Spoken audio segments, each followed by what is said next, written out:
జనవరి, ఫిబ్రవరి, మార్చి నెలల్లో 43 గోవులు చనిపోయాయి. పోయిన సంవత్సరం 179 గోవులు చనిపోయాయి.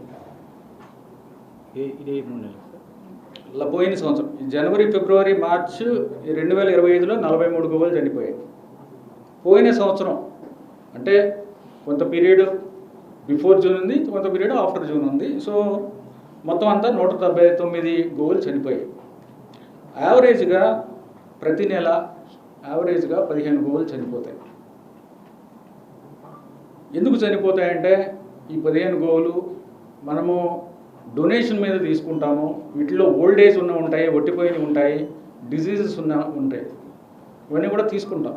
కానీ కొన్ని డిసీజెస్ మాత్రం మనం స్క్రీన్ చేసుకుని సర్టిఫికేట్ తీసుకుని అవి మిగిలిన వాళ్ళకి ఇన్ఫెక్షన్ లేకుండా అవి తీసుకుంటాం. కాకపోతే మోస్ట్ ఆఫ్ ద మనము గోవులు వచ్చినప్పుడు మనం తీసుకుంటాం.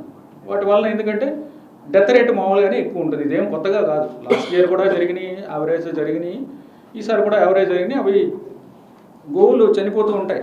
దీంట్లో 15 గోవులు యావరేజ్గా చనిపోతుంది. లాస్ట్ ఇయర్ జరిగింది, ఈసారి జరుగుతుంది. అఫ్కోర్స్ ఇంకా తగ్గించడానికి ఏ విధంగా అనేది మేము ప్రయత్నిస్తున్నాము, అది వేరే విషయం. కాకపోతే ఈ డొనేషన్ మీద వచ్చినవి ఓల్డ్ ఏజ్ వలన, అలాగే ఈ డిసీజెస్ వలన, కొన్ని డిసీజెస్ వలన చనిపోతూ ఉంటాయి. అది